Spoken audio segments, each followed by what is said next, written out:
வீசுது. உங்கள் சத்யாவில் குளு குளு ஏசி ஆஃபர். ஓகே, ஷோக்குள்ள போயிடலாம்.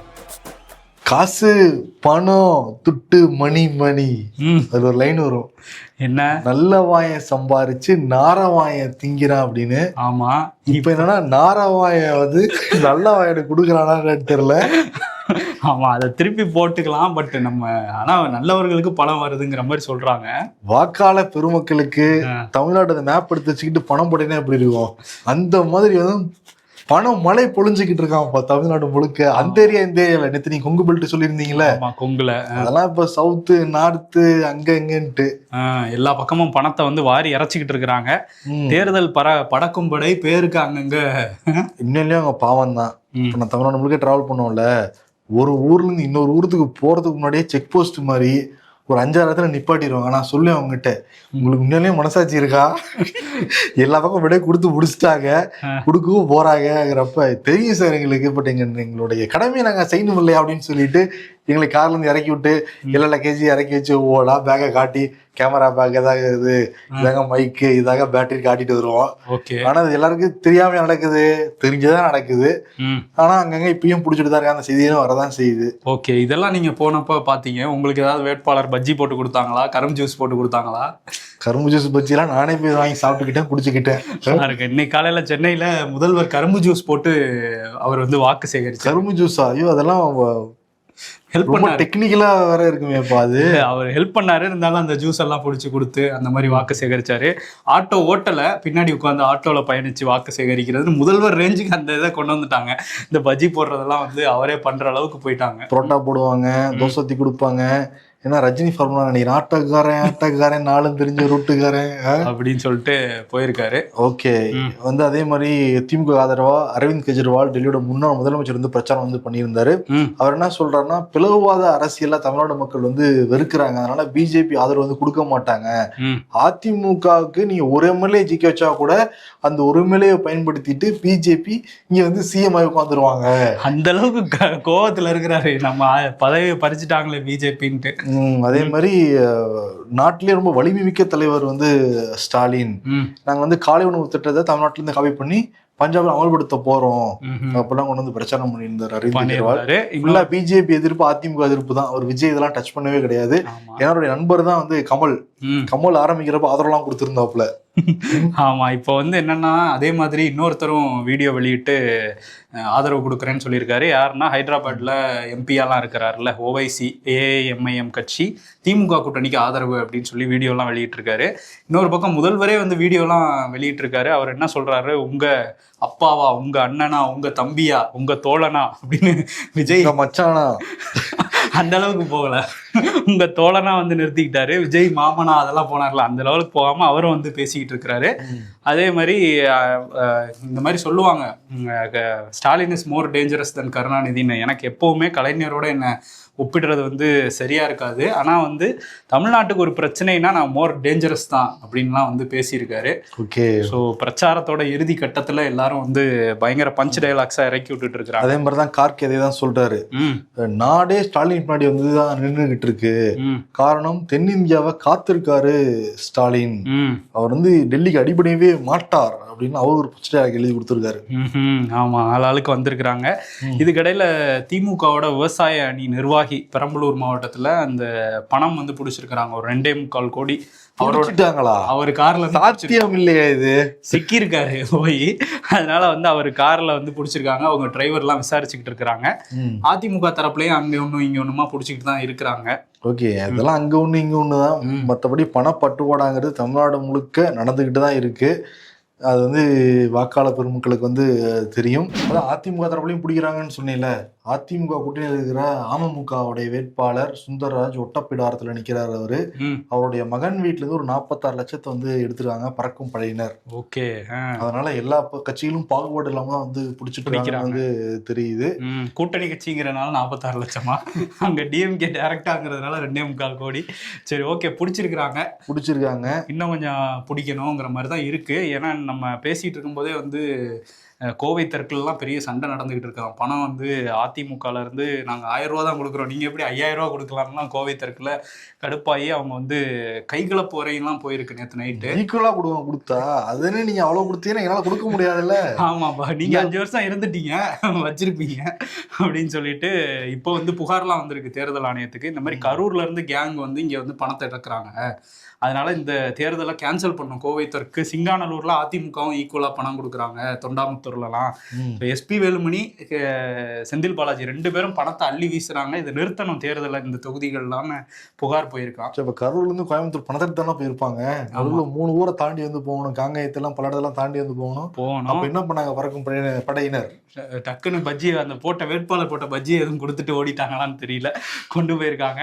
இதுல கரூர்லயும் வந்து எம்ஆர் விஜயபாஸ்கரை வந்து கிட்டத்தட்ட அடிக்க போயிட்டாங்கிற மாதிரி தான் திமுக தரப்புல இருந்து திமுக ஆட்கள் எம்ஆர் விஜயபாஸ்கர் அடிக்க போயிட்டாங்கன்னு அவரே வந்து சொல்றாரு. அதுவும் கைகலப்பா மாறி இருக்கு. அவர் என்ன சொல்றாருன்னா, சவால்லாம் விட்டாரு செந்தில் பாலாஜி நேருக்கு நேரம் நிக்கலான்னு. இப்ப அவர் பயந்து ஓடிட்டாரு.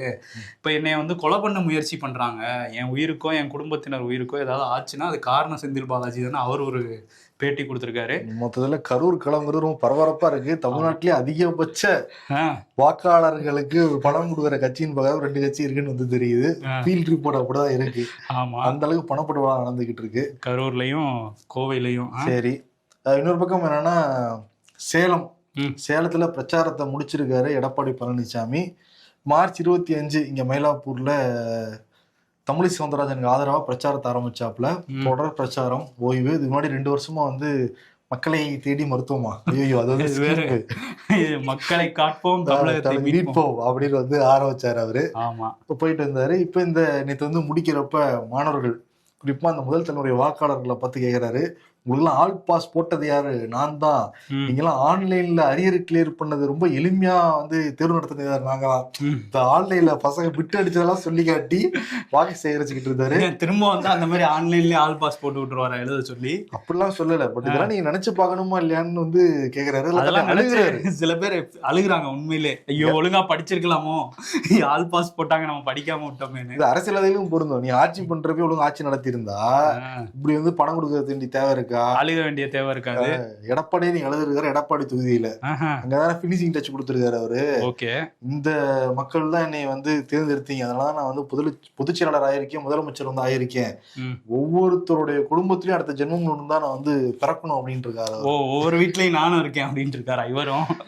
பிறக்கணும் அப்படின்னு நன்றி கடனோட நான் இருக்கேன்னு சொல்லிட்டு அப்படியே கண்கள்லாம் வந்து ரெட் ஆகி அழுது ஓகே சூப்பர் அப்படின்னு சொல்லிட்டு பிரச்சாரத்தை எல்லாருமே இன்னும் போய்கிட்டு தான் இருக்காங்க. 5 மணி வரைக்கும் போயிட்டு இருக்காங்க. அவரு 2 மணியோட க்ளோஸ் பண்ணிட்டாப்ல. போதும், நம்ம வந்து ரொம்ப பண்ணிட்டோம் 2 வருஷமா, பாப்பா என்ன நடக்குதுன்னு ரெஸ்ட் எடுக்க போயிட்டாரு. அண்ணாமலை இன்னொரு பக்கம் கோவை வடக்குல வண்டி எல்லாம் ஓட்டிட்டு இருக்காரு. வண்டி ஓட்டிக்கிட்டு இருக்காரு, நிக்க முடியல அவர்னால. ஐ மீன் தொகுதியில வந்து நிக்க முடியல. ஆமா, ஆனா என்ன சொல்றாரு தெரியுமா, வெற்றி மார்ஜின்ங்கிறது ரொம்ப அதிகமா இருக்கும். என்டிஏவுக்கும் வெற்றி, அவங்களோட என்டிஏ கூட்டணி நிக்கிற வேட்பாளர்கள் வெற்றி மார்ஜின் அதிகப்படியா வெற்றி பார்க்க சுடுவாங்கன்னா அது எலெக்ஷன் ரிசல்ட்ல நீங்க பாப்பீங்கலாம் சொல்றாரு. பார்க்கதான் போறோம் அந்த வெற்றி மார்ஜின் எப்படி அமைய போகுதுங்கிற. அந்த மார்ஜினை பார்த்து எல்லாரும் அதிர்ச்சி ஆயிருவீங்க அப்படின்ட்டு இருக்காரு. அது இன்ப அதிர்ச்சியா இல்ல துன்ப அதிர்ச்சியான அவருக்கு தான் தெரியும். 2வது பாயிண்ட் நிறைய இருக்கு. ஏன்னா ஃபீல்ட் ரிப்போர்ட்ல போறப்ப ஃபுல்லா மேற்குல மட்டும் தான் ரொம்ப ஸ்ட்ராங்கா இருக்காங்க அதிமுக என்டிஏ எல்லாமே. பட் வடக்கு தெற்கு இந்த கிழக்கு எல்லாமே டிஎம்கேவும் டிவிகேவும் ரொம்ப டஃப் ஃபைட் கொடுக்குறாங்க. ஓகே, பட் தெரியும் ரிசல்ட் தெரியுதுன்னா போகுது. 4ஆம் தேதி ஆக்சுவலி நம்ம இப்பர்ஃபெக்ட் ஷோ சர்வேமே நம்ம வந்து வெளியிட்டு இருந்தோம். ஒரு லிங்க் வந்து கமெண்ட் கொடுக்குறோம், பார்க்காதவங்க வந்து நிச்சயம் பாருங்க. அதே மாதிரி ஒரு கலந்துரையாடல் நிகழ்ச்சியுமே நம்ம வந்து வச்சிருந்தோம், ஃபீல்டுக்கு போனவங்க சர்வே எடுத்தவங்கன்னு சொல்லிட்டு அதோட வீடியோவுமே ரிலீஸ் ஆயிருக்கு. அதையும் வந்து பாருங்க. 2 வீடியோ கமெண்ட் வந்து கொடுக்குறோம். அன்புமணி ராமதாஸ், நம்ம கூட்டணிக்காக வேலை செய்யறது யாருன்னு நீங்க நினைச்சீங்க? பிரேமலதா விஜயகாந்த் தான் அப்படின்ட்டு இருக்காரு. துரந்தரா அங்க அனுப்பிச்சு வச்சிருக்கோம் அப்படின்றாங்களா? விஜயகாந்த் கட்சி ஆரம்பிச்சது திமுக எதிர்த்து தான். இப்ப திமுக கூட்டணி வச்சிருக்காங்க, அதுல இருந்தே நீங்க புரிஞ்சுக்க வேணாம், நம்ம கூட்டணி தான் அதிகம் வந்து வேலை பார்த்துக்கிட்டு இருக்காங்க அப்படின்னு சொல்லியிருக்காரு.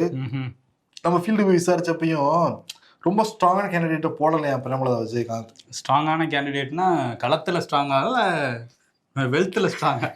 களத்துல ஸ்ட்ராங்கான கேண்டிடேட், அதனால வந்து வெற்றி வாங்க சொல்ல முடியும் அப்படின்னு வந்து சொல்றாங்க. இருக்கவங்களுக்கே கொடுத்துருக்காங்க அப்படிங்கிற மாதிரி சொல்றாங்க. விஜயகாந்த் கூட ரொம்ப காலமா பயணிச்சவர், குறிப்பா பிரேமலதாவை யாரெல்லாம் தலைவர் எடுத்துக்கிட்டாங்களோ அவங்க எல்லாம் சீட் கொடுத்துட்டாங்களாம். பட் அந்த தொகுதியில தனிப்பட்ட செல்வாக்கெல்லாம் இல்லைன்னா வந்து 10 பேர் இருக்காங்க. பிரேமலதா அது அதே 10 ரொம்ப இல்ல அதிர்ச்சி தான்ப்பா. 8 தானே, 2 அவங்க ஃபேமிலிக்கே போயிடுது. ஃபேமிலி போயிடுச்சு. ஆமா. பட் அது 2 கூட ஜெயிக்க வாய்ப்பு இருக்குன்னு சொல்றாங்க. சரி, இன்னொரு பக்கம் என்னன்னா அன்புமணி இன்னொரு ஸ்டேட்மெண்ட் கொடுக்குறாரு. இந்த தபால் வாக்குகள்லாம் முடிவடைஞ்சிருச்சுல, அதுல 90% அரசாங்க ஊழியர்கள் என்டிஏ அதாவது அதிமுக கூட்டணி தான் வாக்கு செலுத்திருக்காங்களாம். அது எப்படி இவருக்கு தெரியும்? ஒவ்வொருத்தரா போறதே பார்த்தாரான்னு தெரியல. ஏன்னா அதிமுக என்ன சொன்னாங்க, இவங்க வந்து 85 வயசுக்கு மேல இருக்கவங்க எல்லாம் இதுதான் ரெட்டல்னு சொல்லி உதயசூரியனுக்கு வாங்கிட்டு இருக்காங்க ஏமாத்தி அப்படின்னு வந்து சொன்னாங்க. இவர் வந்து அரசு ஊழியர்களுக்கு சொல்றாரு, அவங்க வந்து நம்ம பக்கம் இருக்காங்க அப்படின்னு சொல்றாரு. ஆனா அது இவருக்கு எப்படி தெரியுங்கிறது ஒருவேளை காலங்காலமா அரசாங்க ஊழியர்கள் ஒரு கட்சிக்கு ஆதரவுங்கிறது எல்லாருமே சொல்லுவாங்க. பட் ஒரு புதுசா இந்த வாட்டி மாறிட்டாங்கன்னு சொல்ல வர்றாரு போல அவரு. சரி, ஓகே. அதே மாதிரி மாம்பழ சின்னத்துல இப்ப விஷம் ஏறிடுச்சு, அது இனிக்கும்லாம் நினைச்சிடாதீங்க அப்படின்னு சொல்லி துரோகங்கிற விஷத்தை ஏத்திட்டாங்க அப்படின்னு ராமதாஸ் வந்து மக்களுக்கு வந்து கடிதம்லாம் எழுதியிருக்காரு. மாம்பழ சீசன் வேற, மாம்பழ சீசன். அவர் வந்து மாம்பழ சின்னத்துலதான் விஷம் ஏறி இருக்கு அப்படின்றாரு. மாம்பழம் கல்லு வச்சுலாம் பழுக்க வைக்கிறாங்க, அதை மீன் பண்ணி அவர் சொல்லல. அவர் வந்து என்ன சொல்றாருன்னா, இந்த மாதிரி துரோகம் பண்ணிட்டாங்க, நமக்கு நம்ம கூட தான் இருந்திருக்கணும் அந்த சின்னம். ஆனா இப்போ வந்து அவர்கிட்ட இருக்கிறதுனால அது விஷம் ஏறி போச்சு. நீங்க இப்போ அன்புமணிக்கு ஒரு ஆள் ஓட்டு போடுறாங்கன்னா அவங்க அப்பா தலையில அவங்களே மண் வாரி போடுற மாதிரி தயவு செஞ்சு ஓட்டு போடாதீங்க அப்படின்னு சொல்லியிருக்காரு. அந்த என்னோட ரத்தம், அதாவது அன்புமணி சொல்றாரு, என்னோட ரத்தமே எனக்கு விஷமா மாறிடுச்சு, ஆனா என்னோட தொண்டர்கள் எனக்கு மருந்தா இருக்காங்க அப்படின்லாம் வந்து சென்டிமெண்டா கடிதம் எழுதி 18 தொகுதியில மட்டும் அவரை தோக்கடிச்சிருங்க, மற்றபடி நான் பாத்துக்கிறேன்னு இருக்காரு. 18 தொகுதியில தோக்கடிச்சா போதுவா? அவரோட எண்ணமே அதுதானே. மக்கள் நலனுக்காக எல்லாம் அவர் வந்து புதுசா ஒரு அணியெல்லாம் தொடங்கல, அவர் மகனை தோக்கடிக்கணும். சசிகலாக்காக தான் வந்து நிலைப்பாடு. சசிகலாவுக்குமே அதிமுக ஆட்சியை பிடிச்சிடக்கூடாதுங்கிறதான் ஒரே விஷயம். டிஎம்கேயோட பிடிக்கலாம், இல்லை டிவியோட வரலாம், எடப்பாடி திருப்பி சிஎம் ஆயிடக்கூடாதுங்கிறதான் ஒரே எண்ணம். பட் இதுல ரொம்ப இன்ட்ரெஸ்டிங்கான ஒரு ஃபேக்டர் இருக்கு. எங்கெங்கெல்லாம் அன்புமணி ராமதாஸ் நிக்கிறாங்களோ அங்கெல்லாம் வாக்கு பாமகங்கிறது அன்புமணி தான் வந்து போகும். எங்கெங்கெல்லாம் வந்து அன்புமணி நிக்கலையோ மீது ராமதாஸ் நிக்கிறாங்க, வன்னியர்கள் ராமதாஸ் கூட வாய்ப்பு இருக்குங்கிறாங்க. அது வேற கொஞ்சம் ஓட்ட பிரிக்கும்லாம் வந்து சொல்றாங்க. என்ன பிரச்சனை, என்ன பிரயோஜனம்? 2000 ஓட்டை வச்சு ஐயாவால ஆட்சி அமைக்க முடியும்? 2000 ஓட்டு பிரிக்க முடியாது. ஆனா அதுல வந்து வெற்றி தோல்வி இருக்குல்ல. பாரு இந்த எலெக்ஷன் 100 ஓட்டுல எவ்வளவு பேர் ஜெயிக்க போறாங்கிறது ரொம்ப நெக் டு நெக்கா தான் இருக்கு எல்லா கட்சிகளுமே. சீமான் கடைசி நேரத்துல ஃபுல்லா காரைக்குடியில இறங்கியிருக்காரு, எப்படியா சட்டமன்றத்துக்குள்ள போயிடலாம் அப்படிங்கிற மாதிரி. அதை தாண்டி ஒரு வீடியோவும் வெளியிட்டு இருக்காரு, இறுதிக்கட்ட பிரச்சாரத்துக்கு ஒரு வீடியோ. அதுல என்ன சொல்லியிருக்காருன்னா, பணநாயகம் வந்து பல்லிழிச்சுக்கிட்டு இருக்கு, எல்லாம் பணம் ஓட்டுக்கு இவ்வளவு கொடுக்குறாங்க, நம்ம அதுல இருந்து ஒரு மாற்றம் வேணும்னு தான் வந்திருக்கிறோம், இனம் ஒன்றாவும் இலக்கை வென்றாவும் அப்படின்லாம் சொல்லி அந்த வீடியோல பேசி எனக்கு ஓட்டு போடுங்கன்னு கேட்டிருக்காரு. எல்லா கட்சிகளும் ஓட்டுக்கு காசு கொடுத்துட்டு இருக்கப்ப மக்கள்கிட்ட காசு கேட்டவர் யாருன்னா சீமான் தானே. கட்சிக்காக கேட்டவர் அவரு. காரைக்குடியில அவர் களமிறங்கிருக்காரு, நீ எப்ப களமிறங்க போற? நம்ம போகணும்ல, அங்கதான் ஓட்டு இருக்கு, அதனால நம்மளும் களமிறங்கிற வேண்டிதான். இதுக்கிடையில சாட்டை துரைமுருகன் அவர் வந்து காரைக்குடியில சீமானுக்கு ஆதரவா பிரச்சாரம் பண்ணிட்டு இருக்காரு. ஓம் சக்தி பராசக்தி மாதிரி அவர் ஒண்ணு எடுத்துட்டு வந்திருக்காரு. ஓம் காளி, ஜெய் காளி, விஜய் ஒரு ஓடுகாலின்லாம் வந்து கரூர்ல ஓடிட்டாங்க அப்படின்லாம் வந்து பிரச்சாரம் பண்றாரு. ஸோ இது வந்து அவங்க வந்து கொஞ்சம் தரலோக்கலா இறங்கி தான் துரைமுருகன் வந்து பிரச்சாரம் பண்றதை பார்க்க முடியுது.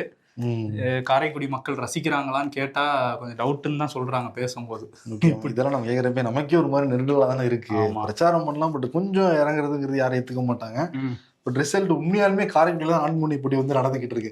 எல்லா பக்கமும் நான்குமுனை போட்டின்னு சொல்ல தமிழ்நாடு முழுக்க, மற்றதெல்லாம் 3 முனை போட்டி தான் அது. பட் காரைக்குடி தான் ரியல் 4 முனை போட்டி. அண்ணனே நேரா போய் இறங்கி இருக்கனால, சீமானே நேரடியா போட்டிடுறதுனால அந்த மாதிரி களம் மாறி இருக்கு. மாங்குடியா, தேர்போகி பாண்டியா, பிரபுவா, சீமானா, யாருக்கு ஆதரவு? என்ன இப்படி கேட்டுக்கிட்டு இருக்கீங்க?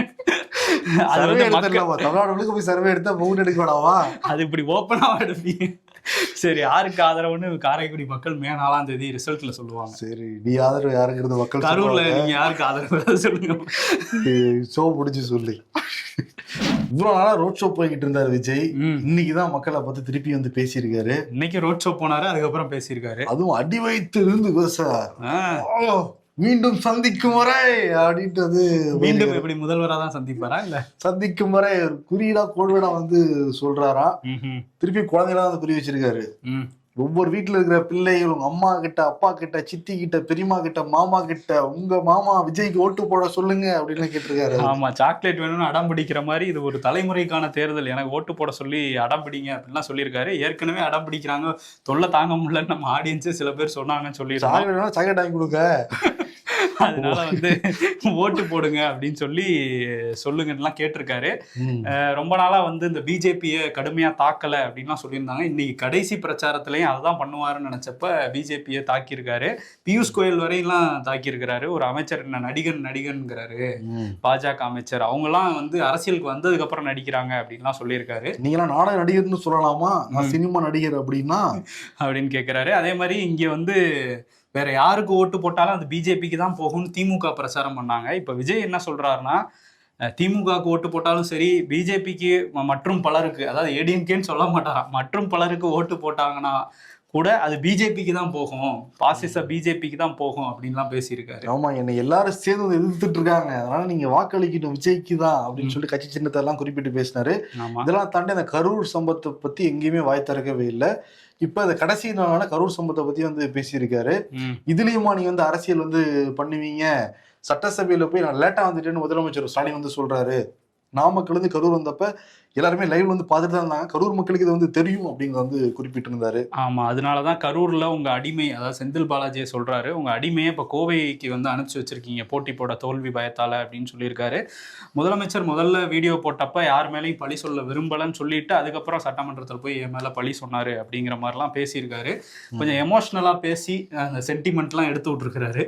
அவர் நடிகர் இல்லப்பா, எவ்வளவு படங்களை என்ன மாதிரி பாடி லாங்குவேஜ் காமிச்சா மக்கள் எப்படி எமோட் ஆவாங்க, எங்க அழுவாங்க, எங்க சிரிப்பாங்கலாம் தெரியும்ல. தெரிஞ்சு வந்து கடைசி நேர பிரச்சாரத்துல அதை இறக்கியிருக்காரு போல. சினிமால கத்துக்கிட்ட மொத்த வித்தையும் அரசியல்ல இறக்கியிருக்காரு. இதுல எடுபடுமான்னு தான் பாக்கணும். அதான் வந்து காலையில குளிச்சுட்டு எல்லா சாமியும் வேண்டிட்டு பக்கத்து வீட்டு அங்கிள், சித்தி, ஆன்டி எல்லாத்தையும் கூப்பிட்டுட்டு நீங்க போய் வாக்காளர் அடையாளம் எடுத்துட்டு போய் வாக்களிங்க, நம்ம சின்னது வாக்களிங்க. இவ்வளவு நாளா நீங்க சொல்றதை நான் கேட்டேன், ஏப்ரல் 23 மட்டும் நான் சொல்றதை நீங்க கேளுங்க, அதற்கு பிறகு ஒவ்வொரு நாளும் நீங்க சொல்றத இந்த விஜய் கேட்பான் அப்படின்லாம் பேசிக்கிட்டு இருந்தாரு. இங்க ஆபீஸ்ல இருந்தா இல்ல வீட்டுல இருந்தா எங்காவது கேட்பாப்ல. ஆமா, அதே மாதிரி வந்து இன்னைக்கு கடிதம் இல்லாம எழுதியிருந்தாரு மக்களுக்கு, வெற்றி வாகை சூடும் அப்படின்லாம். அதுல வந்து இந்த மாதிரி நம்ம வந்து மக்களுக்கு நல்லது செய்யணும்னு வந்ததுனாலதான் இந்த பிளவுவாத பாஜகவும் இந்த தீய சக்தி திமுகவும் நமக்கு நிறைய நெருக்கடிகள் கொடுத்தாங்க, இதுக்கெல்லாம் எந்த மிரட்டலுக்கும் நான் அடிபணிய மாட்டேன் அப்படின்லாம் அந்த கடிதத்தில் எழுதியிருந்தாரு. ஸோ இதெல்லாம் இறுதிக்கட்ட பிரச்சாரமா விஜய் வந்து இன்னைக்கு முடிச்சிருக்காரு. ரோட் ஷோவும் சென்னை ஃபுல்லா போயிருந்தாங்க. சென்னையில பொதுவாகவே டிவி கேக்கு ஒரு ஆதரவு அலை இருக்கிற மாதிரி தான் களத்துல போய் பார்க்கும்போது தெரியுது. அது அந்த கூட்டத்திலையும் வந்து எதிரொலிச்சிருந்தது. குளத்தூர்ல நிறைய இருக்கும், பார்ப்போம் என்ன நடக்க போகுதுங்க. பிஎஸ் பாபு அவர் ஏடிஎம்கேல இருந்து ஹைஜாக் பண்ணி இங்க சீட்டு கொடுத்துருக்காங்க. ஆமா, அதெல்லாம் வெயிட் பண்ணி பார்க்கணும். இதுக்கிடையில ஒரு பெரிய ஆதரவு, பேராதரவு வந்து வந்திருக்கு, விஜய் வந்திருக்கு. யாரும் எதிர்பாராத ஆதரவு. விஜய் நிச்சயம் எதிர்பார்த்திருக்க மாட்டாரு. இது எப்படி வாக்குகளா மாறுங்கிறது நமக்கு மேனாலதான் அது தெரியும். அவர் யாரு அப்படின்னா சத்யராஜ் வந்து திமுக பிரச்சாரம் பண்ணிட்டு இருக்காரு. சத்யராஜுடைய மகள், அவங்க திமுக தான் பிரச்சாரம் பண்ணிட்டு இருக்காங்க. நான் சொல்ல சத்யராஜுடைய மகன் சத்யராஜ் பயங்கர ஹிட்லாம் கொடுத்திருக்காரு. அவர் வந்து ஆமா ஸ்டூடெண்ட் நம்பர் 1 இல்ல, அவர் கரெக்டா தானே இருக்கும். என்ன கொடுத்திருக்காரு அப்படின்னா பெரிய அறிக்கை. அது என்னோட பர்த்டே ஃபங்க்ஷன் நீங்களும் விஜயகாந்த் வந்தீங்க, அதுக்கு நாங்க விஜய்க்கு ஓட்டு போடணுமா என்னங்க அப்படியே வந்துட்டு, ஆனா கலங்காதீங்க வெற்றி நிச்சயம் அப்படிலாம் அது போட்டிருக்காரா. சிபி சத்யராஜே சொல்லிட்டாரு. ஆனா விஜய் சொன்னது உண்மைதான். பாத்தீங்களா, ஒவ்வொரு வீட்டுக்குள்ளயும் திமுக காரங்க வீட்டுக்குள்ள கூட என்னோட ஓட்டு இருக்குன்னு சொன்னாரு. இப்ப சத்யராஜ் வீட்டுல அவங்க மகளும் அவங்களும் வேணா அதுக்கு ஓட்டு போடுங்க, நான் விசிலுக்கு தான் போடுவேன்னு கிளம்பி இருக்காரு போல சிபி சத்யராஜ். கிட்ஸ் தான் சொன்னாப்ல, சிபி சத்யராஜ் கிட்ஸா இல்ல ஒவ்வொரு வீட்லயும் ஒரு ஓட்டு இருக்குன்னு சொன்னாங்கல்ல, அதை சொல்ல வரேன். சத்யராஜ் வீட்டுக்குள்ள ஒரு ஓட்டு இருக்கு. சரி ஓகே, இன்னொரு வீட்டுக்குள்ள ஒரு ஓட்டு இருக்குன்னு வச்சுக்கோங்க. தமிழ்நாட்டுல மொத்தம் 2 கோடி குடும்பங்கள் இருக்கு, பாத்துக்கோ. இல்ல நான் சத்யராஜ் வீட்டுல இருக்கு, ஒவ்வொரு வீட்டுல இருக்கான்னு மே 4ஆம் தேதி பார்ப்போம். இப்ப இன்னொரு விஷயம் என்னன்னா, மேற்கு வங்கத்திலயும் தேர்தல் வந்து இன்னைக்கு முதற்கட்டத்தோட பரப்புரை முடியுது. 2ஆம் கட்டம் 29ஆம் தேதி முடியுது. இந்த 5 மாநில தேர்தலே அதிக போக்கஸ் பாஜக வச்சிருக்கிறது மேற்கு வங்கத்துல தான். ஏன்னா இங்க ஏடிஎம்கே பாத்துப்பாங்க, அங்க நம்ம தான் பாக்கணும்னு அமித்ஷா இறங்கி வேலை பார்த்துட்டு இருக்காரு. ஏடிஎம்கே பாத்துப்பாங்களா? ஆமா, ஏடிஎம்கேவோட சேர்ந்து நம்மளும் பாத்துக்கலாம். அங்க தனியா பாக்கணும்ல, அணியா போக முடியாது அங்க அப்படிங்கிறதுனால அங்க உண்மையிலே 2 பேருக்கு தான் போட்டியே. ஒன்னு திரிணாமுல் காங்கிரஸ், இன்னொன்னு பிஜேபி. இதுல அமித்ஷா பல வியூகங்களை வகுத்து ஒரு 50 பேருக்கு ஒரு பூத் ஏஜென்ட் இந்த மாதிரிலாம் பயங்கரமா பண்ணிட்டு இருக்கிறாரு. இதை டேக்கிள் பண்றதுக்கு மம்தாவும் அவங்களோட நலத்திட்டம், அதே மாதிரி சென்டிமெண்டான பிரச்சாரங்கள் இதெல்லாம் முன்னெடுத்திருக்கிறாங்க. ஸோ இப்போ பார்க்கும்போது ஒரு படி வந்து மம்தா தான் முன்னாடி நிற்கிற மாதிரி இருக்கு. ஏன்னா மம்தாக்கு எகெயின்ஸ்ட் அங்கே ஒரு ஃபேஸே இல்லை. அதனால தான் அமித்ஷா, மோடி இவங்களெல்லாம் வச்சு பிரச்சாரம் பண்ணுறாங்க. ஸோ பார்ப்போம், அங்கேயும் வந்து தேர்தல் என்ன முடிவு வருதுன்னு மே 4ஆம் தேதி தான் தெரியும். ஓகே, மொத்தத்துல இந்த பிரச்சாரங்கள்லாம் முடிஞ்சுது. முடிஞ்சுது. ஒரு வருஷமா வந்து நம்ம தொடர்ந்து பேசிக்கிட்டு இருக்கோம். யார் கூட நீ வைப்பா, யாருக்கு இந்த தொகுதி போக போகுது, யார் வேட்பாளர், அவிடபிள்யூ என்ன பிரச்சாரம் சரியா பண்ணாங்களா இல்லையான்ட்டு ஒரு வழியா இன்னைக்கு சாயந்தரம் 6 மணியோட எல்லா பிரச்சனையும் வந்து ஓய்ந்தது. ஆமா, காதுகள் பாவம் இல்லையாங்கிற அளவுக்கு பிரச்சாரம் பண்ணிட்டாங்க. ஓகே, ஏடிபிக்கோ அது ஒரு பிரச்சனை வித்தியா வச்சிருந்தாங்க. எல்லா விளம்பரத்திலயும் அதை போட்டுட்டு இருந்தாங்க, காதுகள் பாவம் இல்லையான்னு வாக்குறுதியில வச்சு தோடெல்லாம் போட்டாங்க. அது வந்து உங்களுக்கு தானே பொருந்தும். கரெக்டு தான். பட் எது எப்படியோ நம்ம ஜனநாயக கடமையை ஆல்ரெடியே வந்து தீரணும். ஏப்ரல் 23ஆம் தேதி நம்ம வாக்காடையெல்லாம் எடுத்துட்டு போய் நம்ம வந்து வாக்குகளை செலுத்துவோம். நமக்கு பிடிச்ச வேட்பாளராக இருக்கலாம், இல்லை பிடிச்ச கட்சியாக இருக்கலாம். பட் நம்ம தமிழ்நாட்டோட எதிர்காலத்தை நினச்சிக்கிட்டு, வளர்ச்சியை நினச்சிக்கிட்டு வாக்களிக்கணுங்கிறது தான் நம்மளுடைய எண்ணம். ஓகே, வருண் வந்து இன்னைக்கு நைட்டு கிளம்புறீங்களா நீங்க? ஆமா, நீங்க? ஓகே, நான் நாளைக்கு போறேன். என் ஊட்டும் இப்ப கரூர்ல தான் இருக்கு. ஆமா, இந்த எஸ்ஐஆருக்கு அப்புறம் எல்லாம் மாறி போச்சு, எல்லாம் மாறிடுச்சு. ஓகே, சந்திப்போம். நன்றி. நன்றி. அவார்டு சொல்லவே இல்லையே. ஐயோ, இம்பர்ஃபெக்ட்டா இருக்க வேண்டியது. பிரச்சாரம் தான் முடிஞ்சிருக்கு, சோட முடியல. யாருக்கு அவார்டு கொடுப்போம்? 4 வருஷத்துக்கு கொடுத்துடலாமா? கொடுத்துடலாம். எல்லாம் ரெஸ்ட் எடுக்க போயிட்டாங்க. ஆமா, நம்மளுக்கும் ஒரு தொடர்ந்து ஓடிக்கிட்டே இருந்து நமக்கும் கொஞ்சம் ரெஸ்ட் வந்து தேவைப்படுது. ஐ மீன் இந்த நியூஸ்ல இருந்து. அதனால நெக்ஸ்ட் ரெஸ்ட் அப்படிங்கறதே அவார்டா கொடுத்துட்டு. ஆமா, ஸ்டாலின், எடப்பாடி, சீமான், விஜய் 4 பேரும் கொடுத்துடலாம். ஓகே, நமக்கும் கொடுத்துக்கலாம். ஆமா, நாளைக்கு நான் வருவேன், இதோட சொல்றேன். சரி, ஓகே, நன்றி. உங்கள் சத்யாவில் குளு குளு ஏசி ஆஃபர். சத்யா.